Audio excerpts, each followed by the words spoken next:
começando o Link Vanguarda de hoje, relembrando aquele atropelamento que aconteceu há mais de um ano na Avenida Bacabal, zona sul de São José dos Campos. 4 pessoas morreram. Uma situação dramática para muitas famílias da cidade, né, Abranches? Uma audiência marcada para hoje à tarde pode definir se o autor do crime vai a júri popular. Ele está foragido desde fevereiro do ano passado. Sônia não se conforma até hoje. Já passou mais de um ano desde o acidente que tirou a vida do filho dela, o Lucas, e de 3 jovens na Avenida Bacabal. A falta do Lucas, para mim, não tem explicação. É complicado. Para mim, superou muito pouco, mas eu já estou me sentindo um pouco mais fortalecida. O acidente foi no dia 7 de setembro de 2017. Um carro bateu em uma moto e o motociclista ficou ferido. Ele estava deitado no asfalto esperando o resgate chegar quando um grupo passou e parou para ajudar. De repente, uma picape passou em alta velocidade e atropelou 4 pessoas que morreram na hora. O motorista do carro, Matheus de Jesus Souza, disse à polícia que não tinha visto as vítimas num primeiro momento, mas que depois ainda teria tentado frear. 4 dias depois, o Matheus foi detido na casa de parentes em São Paulo, ouvido na delegacia e liberado. O mandado de prisão chegou a ser expedido, mas ele fugiu. Agora, uma audiência marcada para hoje à tarde vai decidir se o atropelamento foi culposo, sem a intenção de matar, ou doloso, quando há a intenção. O juiz vai ouvir uma testemunha de acusação. É um rapaz que mora aqui na Avenida Bacabal, bem perto de onde aconteceu o acidente. Outras testemunhas, tanto de acusação quanto de defesa, já foram ouvidas em audiências anteriores. Um oficial de justiça procurou pelo Matheus para entregar uma intimação para ele, mas a casa onde ele morava em São José dos Campos foi alugada e ele não foi encontrado. A audiência é a última fase antes de sair a sentença, que também vai decidir se o Matheus, que está foragido desde fevereiro do ano passado, vai a júri popular. A prova pericial e testemunhou demonstrou com muita clareza que Matheus não reagiu no momento do acidente, ele permaneceu acelerando o veículo, ele viu aquelas pessoas no meio e ele optou por lançar o seu veículo naquelas vítimas. Em meio às recordações do filho, a Sônia tenta encontrar forças para participar de todas as audiências, esperando que a justiça seja feita. Eu tenho muita fé e eu peço muito para Deus que Deus olhe por mim, sabe? E coloque as mãos, que esse menino seja feita a justiça. Porque mesmo que o pessoal fale que não tem justiça no Brasil, eu acredito na justiça brasileira sim. E vai ter justiça para o Matheus sim. Nós falamos no começo do jornal sobre a audiência marcada para hoje do caso de Matheus de Jesus Souza, suspeito de matar 4 pessoas atropeladas na Avenida Bacabal, em São José dos Campos. O caso aconteceu há 1 ano e meio. O advogado do suspeito, Varley de Lima, entrou em contato com a redação e disse que lamenta a tragédia. Disse ainda que o Matheus aguarda que sejam dadas garantias de que sua integridade física vai ser preservada e que depois disso ele vai se apresentar espontaneamente para cumprir o que for determinado pela justiça. Sobre a rodovia dos Tamoios, que ficou interditada durante toda a noite por causa de chuva, teve queda de barreira, só que neste momento ela está liberada. É sobre isso que a gente conversa agora com a Vanessa Vantini, que está sobrevoando o trecho de serra. Oi, Vanessa, boa tarde. Isso mesmo, a gente sobrevoa agora a rodovia dos Tamoios com o trânsito liberado. Então, essa liberação foi por volta de 7h30 da manhã. Isso porque a rodovia estava interditada desde ontem, às 8h30 da noite. É que choveu muito forte por volta desse horário. Aí a rodovia chegou naquela condição que era necessário interditar por questão de segurança. Foram registrados depois da interdição 2 deslizamentos de terra exatamente nesse trecho que a gente está mostrando para vocês, que é na altura do quilômetro 72, 73. Alguns desses deslizamentos aí que vocês estão vendo agora no morro ainda são daquele outro caso que ocorreu em novembro, que daí foram registrados mais de 20 deslizamentos de terra. Bom, a condição na rodovia agora é boa. De madrugada mesmo, a pista nesses 2 trechos, ela foi limpa. E aí de manhã teve aquela avaliação dos técnicos, dos engenheiros, e aí a condição foi boa para liberar o trânsito na rodovia. Só para a gente ter uma ideia, durante essa chuva forte, em aproximadamente 15 minutos, choveu mais de 60 milímetros. Lembrando que aqui na rodovia dos Tamoios tem aquele sistema de segurança, então quando os pluviômetros que são espalhados são 5 aqui no trecho de serra, o acumulado nesse sistema chega a mais de 100 milímetros de água, aí tem a situação que é indicada a interdição da serra. Ontem, às 8h30 da noite, já ultrapassava mais de 130 milímetros. Então, foi necessário o fechamento. Ao longo da madrugada não choveu, como a gente vê, não chove agora também. Então, foi possível liberar o trânsito agora pela manhã. A gente aproveita para mostrar que o trânsito aqui no trecho de serra é bem tranquilo agora na rodovia dos Tamoios. É com vocês aí no estúdio. A gente está falando dessa interdição total nessa madrugada, mas lembrando que ontem a gente já começou a semana noticiando aqui no link que a rodovia já estava parcialmente interditada por causa de uma queda de barreira. E essa situação que os motoristas passaram nessa madrugada de não poderem passar pela serra é a mesma que eles passaram no último dia 6 de fevereiro, que novamente a rodovia ficou mais de um dia, mais de 24 horas fechada e ninguém podia passar, mais uma vez por causa do risco de queda de barreira. Procure emprego em São José dos Campos agora nesses primeiros meses do ano para engatar de uma vez e fazer o ano de 2019 ficar no azul, né? Positivo. E o legal é que é um começo de ano bem otimista aqui para a região, porque o número de vagas oferecidas no PAT aumentou quase 60% em janeiro, quando a gente compara esse mesmo período do ano com o ano passado. Sobre isso, a gente fala agora com a Laurene Santos. A média de vagas desse ano, aberta em janeiro, foi maior do que no ano passado. Foram 600 vagas agora no mês passado, e no ano passado foram cerca de 300, 400 vagas. Esse resultado positivo, no aumento do número de vagas, a gente vai conversar com o secretário Alberto Marques, que vai falar a respeito desses números. Teve algum incentivo, alguma coisa que motivou esse aumento? Olha, exatamente como você colocou, os números são muito indicativos, né, da recuperação econômica da nossa cidade, alinhado com o que está acontecendo no Brasil.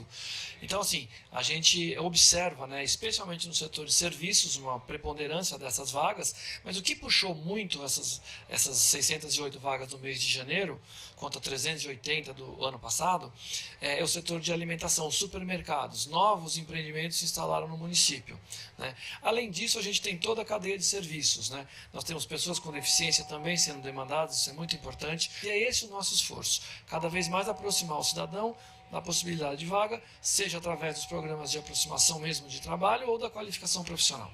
Inclusive, né, não basta ter só vaga aberta, o candidato tem que estar preparado, um bom currículo. Quais as principais dicas aí para quem está em busca da vaga? Muito do que a prefeitura disponibiliza são treinamentos de como preencher um currículo, de como se portar numa entrevista de emprego, o relacionamento interpessoal. Também não basta conquistar a vaga, tem que ficar nela durante o período de experiência, como se portar no trabalho, como se relacionar com os colegas, ter uma mentalidade empreendedora e aberta, né?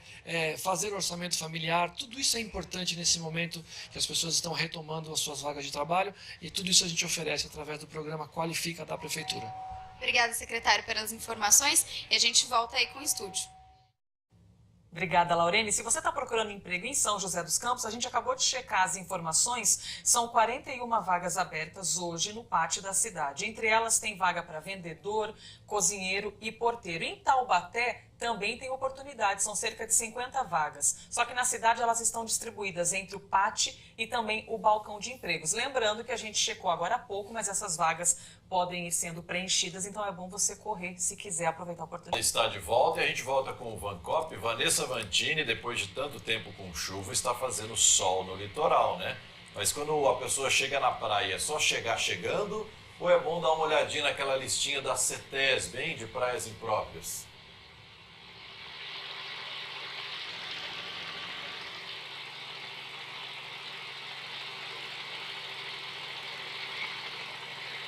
Oi, Rogério. A Vanessa não está ouvindo a gente, só porque a gente mostrou essa imagem tão bonita.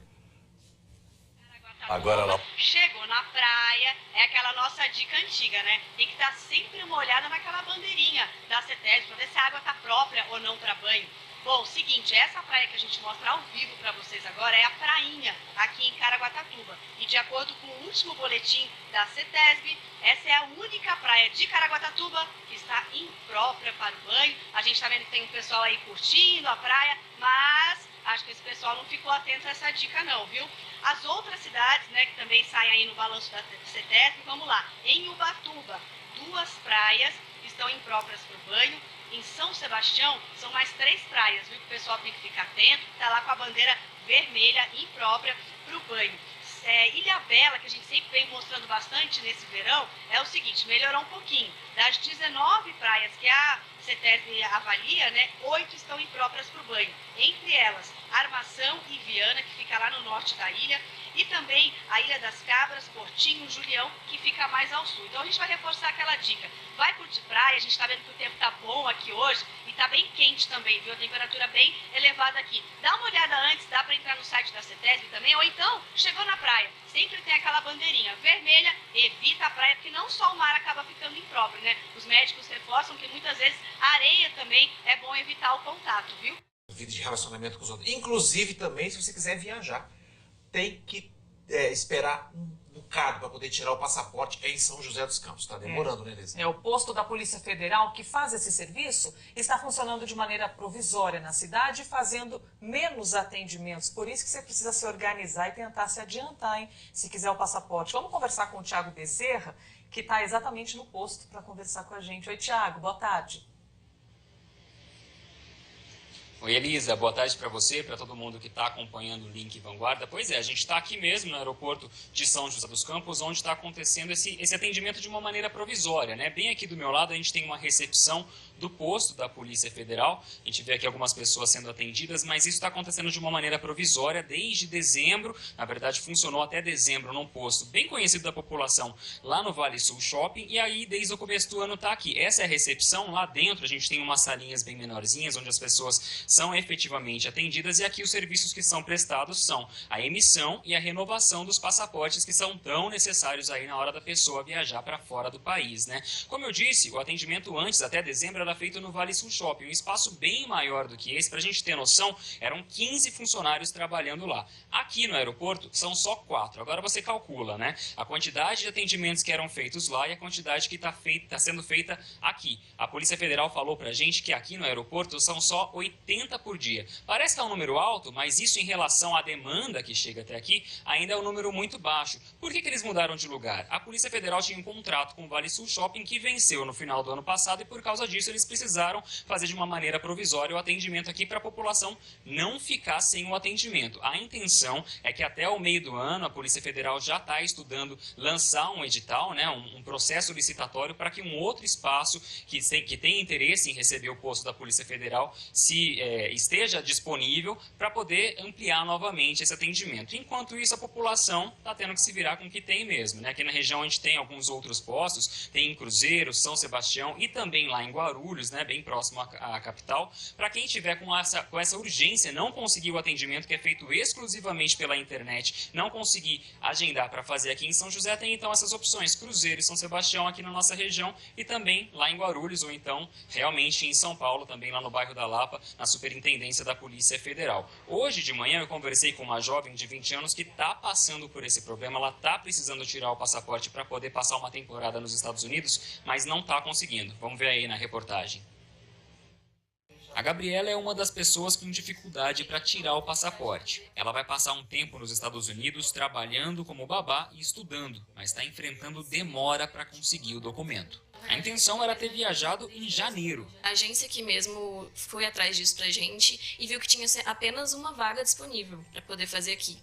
E logo essa vaga também foi preenchida. Com a demora em São José, a Gabriela precisou fazer o agendamento do passaporte no aeroporto de Guarulhos. O processo de fazer o passaporte, ele não é complicado, ele é simples. O problema mesmo é a demora de se locomover daqui até lá, e também o horário de ônibus, que muitas vezes não bate com o horário que você chegou lá, então eu tive que esperar 1 hora ainda depois que eu saí.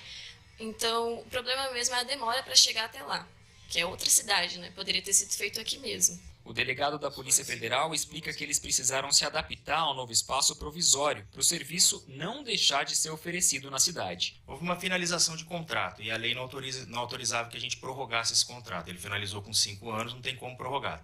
É necessário um processo de licitação. O processo de licitação está em andamento, então a gente está tentando terminar esse processo, o edital vai ser publicado em breve, e a gente vai tentar retornar o setor para algum outro shopping da cidade que eventualmente se interesse. Agora, a finalização do processo, eu acredito que daqui uns 3 ou 4 meses eu espero que isso já tenha sido finalizado. Enquanto isso, a polícia orienta quem precisa do serviço para que tente se programar com antecedência, evitando possíveis transtornos. A pessoa que está interessada em fazer uma viagem para o exterior, é necessário que ela se programe, agende com antecedência para não ter atraso na entrega do documento. Caso de emergência ou urgência, é avaliado no setor e se emite o passaporte de emergência ou urgência. Uma viagem para tratamento de saúde, alguma coisa inesperada, né? Mas para viagem a turismo é necessário que a pessoa se programe, tanto quando ela se programa para fazer a própria viagem. Para você que vai tirar um novo passaporte, o valor para emissão é de R$ 257. Exame de mama de graça a partir de hoje. 700 mulheres devem ser atendidas pela carreta da mamografia que estacionou numa praça da cidade. Então a gente vai até lá conversar ao vivo com o Bruno Pellegrini, que pelo visto está dentro da carreta. Bruno, boa tarde para você. Exatamente, Thalita, boa tarde para você e para todo mundo. A gente está dentro dessa carreta que está aqui na antiga Praça Kennedy, como ela é chamada, tá? E olha só, dentro da carreta as pessoas fazem uma espera, por aqui é feito também um cadastro e depois elas passam por esse exame. A carreta vai permanecer aqui fazendo esse exame de mamografia até o dia 7 de março. Então, atenção, mulherada de Aparecida, tem tempo aí para fazer esse exame de prevenção. Vou conversar com a secretária de saúde, vai dar os detalhes para a gente. É um exame rápido, como é que ele funciona? Boa tarde. Boa tarde a todos os ouvintes. O exame é bem rápido, em torno de 10 minutos você realiza esse exame. Após esse cadastro, então, nesse local que a gente está, já segue para o exame. 10 minutos realiza o exame. Tem faixa etária específica? Olha, acima dos 50 anos, a mulher pode comparecer aqui à carreta no período da manhã, a partir das 7 horas, 8 horas, já chegam as mulheres aqui para receber uma senha, né? São 54 senhas distribuída no dia. 27 faz no período da manhã e 27 faz no período da tarde. São 54 exames, então, que a carreta vai ofertar, em virtude até do feriado do carnaval, que não iremos funcionar. Então, é de segunda a sexta, o exame começa às 9 horas, vai até às 18 horas, e neste sábado funciona das 9 às 13 horas. Realmente a importância da prevenção? A prevenção, a mamografia é uma prevenção ao câncer de mama, né? Então, é uma oportunidade única da mulher estar prevenindo e a gente trouxe esse exame para a mulher aparecidense. Tá certo, agradeço, obrigado pela sua participação. Os exames, então, de segunda a sexta, eles acontecem das 9 da manhã até às 6 da tarde, nos sábados, aí das 9 da manhã até a 1 da tarde. Guarda com a participação da galera dos bairros. Hora boa, né? Para quem está com dificuldade no seu bairro, faz uma foto, faz um vídeo, manda pra gente a sua reclamação. É buraco de rua, é calçada, é poste, é fio pendurado, né? É árvore que precisa de poda. E você já tentou os meios aí normais com as prefeituras, não conseguiu. Manda pra gente, a gente ajuda a cobrar. Como fizeram os moradores do bairro Aldeia da Serra, em Caçapava, que estão com dificuldades para entrar e sair de casa. O problema no bairro é o seguinte, as ruas estão até assim sendo asfaltadas, ganhando esse serviço. Só que por causa da chuva, o que era para ficar bom virou uma lama. As ruas do bairro Aldeias da Serra, em Caçapava, estão intransitáveis. É tanta lama que fica perigoso andar. Imagina para uma grávida. A gente eu saio logo cedo, às 6 horas da manhã. Se choveu, fica inviável de andar. Você tem que andar segurando, já escorreguei várias vezes ali. Você tem que andar com sacolinha no pé para conseguir sair com o tênis limpo, para poder ir trabalhar e levar meu filho na escola. A avenida principal do bairro vai ganhar asfalto em breve. Hoje, os funcionários estavam fazendo as guias da avenida, algo que os moradores esperavam há anos. A conclusão dos trabalhos está previsto para o segundo semestre desse ano. O problema é que agora as ruas laterais estão piores por causa da obra. Eles tiveram que tirar um pouco de terra, né, rebaixar um pouco a rua para eles poderem vir com a pavimentação. Mas com isso, eles não fizeram nada. Tiraram a terra, né, que é legal, é bom, mas porém deixaram da mesma forma. Aí choveu e ficou esse lamaçal todo. O transtorno é gigante, porque não tem como a gente se movimentar. Esse vídeo foi enviado por um dos moradores e dá para ver que a rua Orali Gomes está sem condições de passar a pé ou de carro. Inclusive, um carro chegou a ficar atolado por causa de tanta lama. Com medo, muitos moradores ficaram sem poder tirar os carros de casa para trabalhar. Somos amigos de uma vizinha do outro lado da rua e nós deixamos o carro lá, Porém, tem pessoas que não podem deixar o carro em outros lugares, estão deixando na rua. Moradores que deixam o carro em outros lugares também e não vêm embora para ficar para lá porque trabalham longe. O transporte escolar também não está passando por aqui, segundo a Andréia. Por isso, a filha dela está faltando às aulas. Faz um mês que ela não vai na escola, né? Porque não tem condições também do carro entrar aqui, né? Tá difícil aqui, a gente tá, pra falar a verdade, a gente tá ilhado nesse lugar, gente. Nossa, é verdade. Pela imagem, deu para ver ali, né? Afundando a Toda pedra. obra é bem-vinda, mas até para fazer uma obra você tem que se planejar para diminuir o transtorno para o morador. Os moradores estão adorando que o asfalto vai chegar no bairro, não tem dúvida disso.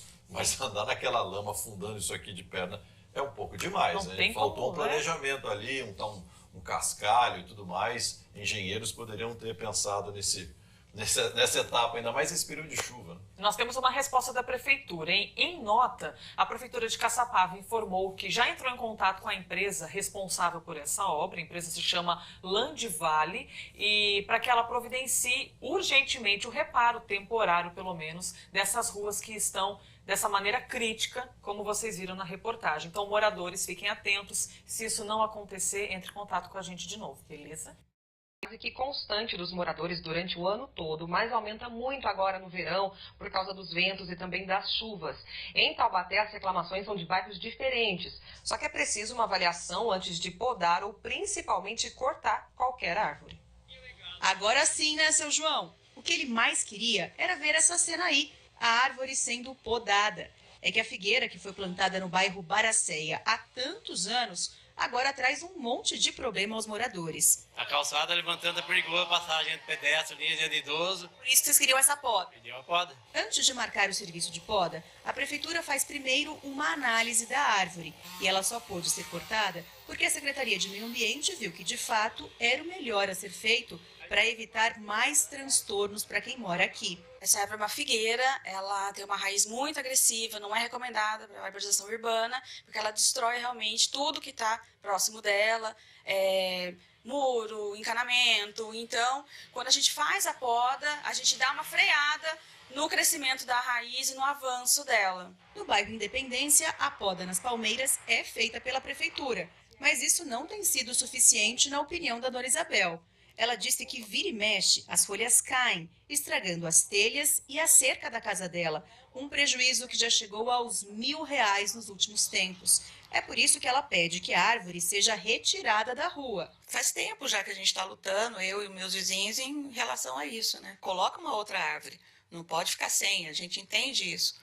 Mas desse tamanho eu acho que é meio complicado para o local, né? Quem também não gostaria mais de ter uma árvore tão grande como vizinha da frente é a dona Glória. A raiz cresceu tanto que já estourou até parte da calçada. Já caiu um pedaço dela, um tronco enorme, pessoa passando, ela caiu, que eles venham, tirem a árvore, arranquem, né? Ou disseram que vão podar, mas tem que ter uma solução. Mesmo quando a árvore traz algum tipo de transtorno para a vizinhança, retirá-la do espaço em que ela foi plantada há tanto tempo não é uma decisão tão simples. A prefeitura disse que adota uma série de critérios antes de retirar uma árvore da rua. Nós temos um critério bem rigoroso, seja para supressão, né, o corte da árvore, somente em casos de segurança, né, onde realmente a árvore esteja numa condição já de estar doente, ou estar com alguma praga, ou estar numa condição muito velha, com risco de queda. Se essa árvore estiver realmente numa condição de estar causando um dano, é feita uma compensação ambiental. No caso da árvore que anda preocupando a dona Glória, o secretário de Serviços Municipais disse que vai mandar uma equipe ao local para analisar a situação. Mas atender ao pedido da dona Isabel, aí é mais complicado. Retirar as palmeiras da rua não está nos planos da prefeitura. Suprimir as palmeiras que ali estão, nós teríamos um problema muito sério com a comunidade, porque tem pessoas que efetivamente vão reclamar de suprimir aquelas palmeiras que estão lá há anos, né? E elas realmente são muito bonitas, tal, e a gente tenta preservar ao máximo a espécie. Nesse caso das palmeiras, o secretário explicou ainda que, além da poda, é feita também uma proteção especial. O topo da árvore é amarrado para que não caia nenhuma folha. No começo da reportagem, a engenheira florestal da prefeitura falou que a figueira não é uma espécie recomendada para dentro da cidade, porque a raiz dela é muito agressiva. É que antigamente não existia, né, nenhum planejamento nesse sentido, as árvores eram plantadas de qualquer jeito. Hoje tem sim um guia de arborização, e aí ele fica na prefeitura, qualquer morador pode ir lá pedir, e esse guia explica certinho o passo a passo, ele explica o que, como e onde plantar uma árvore na cidade para não ter nenhum tipo de problema. Oi, Abranches, isso mesmo, viu aqui Caraguatatuba, e agora a gente mostra para vocês a Praia Martim de Sá. Normalmente a gente vem aqui para mostrar o movimento, né? Hoje é uma terça-feira, meio de semana, a situação é bem tranquila. Sorte de quem está ali embaixo, né? Se refrescando, podendo dar um mergulho e curtindo praia, né? Porque o dia aqui está lindo, céu aberto, viu? Poucas nuvens no céu. Então quem está aí, ó, curtindo agora a praia, com certeza está aproveitando muito. E hoje a possibilidade de chuva é bem pequena agora para o período da tarde. E essa condição que a gente está mostrando para vocês agora, de sol, céu aberto, poucas nuvens, deve ser assim, ó, ao longo da semana inteira aqui no litoral norte. Se for chover um pouquinho mais forte, vai ser sempre aquela chuva mais no final da tarde, que é bem típico para essa época do ano. Então, claro, né? Quem puder, desce a serra, porque o dia tá lindo aqui, temperatura, ó, já acima dos 30 graus, muito calor e dia lindo por aqui, é com vocês. Talvez a melhor informação que a Vanessa acabou de dar é que isso vai se esticar pelos próximos dias, porque terça-feira cheia de trabalho, muita gente não tem como descer para a serra, mas se no fim de semana continuar assim, pode ter certeza, Vanessa, que a coisa o litoral vai encher. Condomínios em São José dos Campos estão reclamando dos problemas constantes de infiltração e alagamento nos apartamentos. Eles moram no bairro Cajuru, zona leste da cidade. Os imóveis foram entregues há 4 anos pelo programa Minha Casa Minha Vida e viraram uma dor de cabeça para os moradores. Veja o estado da parede da sala desse apartamento. Há um mês começou a infiltrar água no imóvel que fica no térreo. O apartamento fica no condomínio Colinas 1, no bairro Cajuru, em São José. A quantidade de água infiltrada foi tanta que abriu esse buraco no banheiro. Da laje, de fora do apartamento, de cima, a água desce pelos canos e para aqui. E é muita água. Muita água. Tá tendo 1 palmo de água no banheiro, que sai pela casa toda. O condomínio que ela mora e o outro ao lado foram entregues pelo programa do governo federal Minha Casa Minha Vida há quase 4 anos. A Placídia procurou a construtora Torres Engenharia e a Caixa Econômica Federal, responsável pela obra, mas ainda aguarda uma resposta. A gente esteve pessoalmente na Caixa, eu com a minha irmã, tudo. Eles falaram assim que não tem serviço emergencial para esse problema, que é emergencial. Eu não posso ficar no apartamento desse jeito, com criança, com energia ligada, que eu tenho que desligar toda vez que chove, e a água inundando o apartamento. E a construtora já sabe e pediu para guardar. O problema no apartamento da Val também é a infiltração. Ela mora no condomínio Colinas 2. A cortina está com mofo. Ela mostra também como ficam os calçados que ela guarda no armário. O cheiro de mofo é constante. Os problemas de infiltração no apartamento da Val acontecem há bastante tempo, desde que ela entrou aqui há 4 anos. E desde então, ela relata as reclamações para a Caixa Econômica Federal. São muitas reclamações, são muitos protocolos. Val, quantas reclamações mais ou menos você já fez em 4 anos? Umas 20 reclamações. A construtora já veio, o que já foi feito aqui? A construtora veio por, acredito, 3 vezes. Ela veio, viu o mofo, veio, pintou, passou uma massa nas minhas janelas, né? O técnico passou uma massa lá nas janelas e pronto, aí ficou por isso. Mas isso não resolveu também. Moradores dos 2 condomínios mandaram várias fotos de outros apartamentos com infiltração. Por causa da chuva, alguns moradores também tiveram problemas. A Camila enviou um vídeo mostrando a quantidade de água no hall de entrada dos apartamentos do subsolo. Foi uma correria para subir os móveis, que ainda estão suspensos caso volte a chover. Minha vizinha do lado começou a gritar: gente, tá entrando água no hall. Quando eu abri a porta, me deparei com aquele monte de água. Entrou muita água? Muita água. Um tanto assim, né? Aí a gente já pegou o rodo, veio o vizinho de todo lado, começou a ajudar a gente a puxar a água. Os vizinhos, meu marido pegou o martelo, começou a quebrar a boca de lobo para ver se a água escorria, mas não teve como. Também entrou água da chuva pelos ralos da casa da Rosilene. Ela gravou esse vídeo que mostra os moradores tirando a água acumulada do lado de fora dos apartamentos. Elas acreditam que os bueiros estão entupidos por causa de uma obra que está sendo feita ao lado do condomínio. A terra está descendo tudo para cá. Então, creio eu que seja a terra que está nas bocas de lobo e está voltando a água para nossas casas. É acionada a empresa, a construtora, a caixa, e nada disso é resolver. Vem aqui, maqueia a situação e vai embora. E com o tempo volta tudo de novo. Ninguém escuta a gente procura dali, todo mundo fecha a cara pra gente, fecha as portas pra gente. Essa obra ao lado que os moradores falam é da construtora São José. A engenheira responsável pela obra disse que já fez várias vistorias no local, inclusive com a empresa Torres Engenharia, que fez os condomínios, e que não constatou problemas. Mas caso seja apontado algum reparo para fazer, a empresa vai arcar com o serviço. A Caixa informou que tem um programa para atender as reclamações de quem tem esse benefício do programa Minha Casa Minha Vida. Assim que o morador liga e registra o problema, a Caixa aciona a empresa que fez a obra, a Torres Engenharia, para poder fazer os reparos necessários. Já a Torres Engenharia informou que assim que acionada pela Caixa, atende a todos os moradores. Informou ainda que identificou a falta de manutenção nos apartamentos e má conservação da área externa dos condomínios, que são de responsabilidade dos moradores. Informou ainda que vai continuar atendendo todos os pedidos registrados na Caixa. Para quem vai viajar no Carnaval, é importante se vacinar contra a febre amarela. Sobre esse assunto, a gente conversa ao vivo com a Águida Queiroz. Dá o recado, Águida, para o pessoal. Pois é, o alerta, na verdade, da Secretaria de Saúde do Estado, né? Então, quem já tiver viagem programada agora para o feriadão de Carnaval, precisa se imunizar, então, contra a febre amarela, principalmente as pessoas que vão para as áreas de mata ou ribeirinha. Ao meu lado está a coordenadora de imunização, a Cristina Alvarenga. Cristina, boa tarde. Por que é tão necessário fazer a imunização? O estado de São Paulo está em alerta, né? Quer dizer, o vírus está circulando. A gente tem o vírus circulando. O estado de São Paulo já é considerado área de risco para a febre amarela. Então, a gente tem que fazer essa vacina. De preferência com 10 dias antes de viajar, então 10 dias antes do Carnaval. Quem for para a região de mata, para a praia, tem que se vacinar.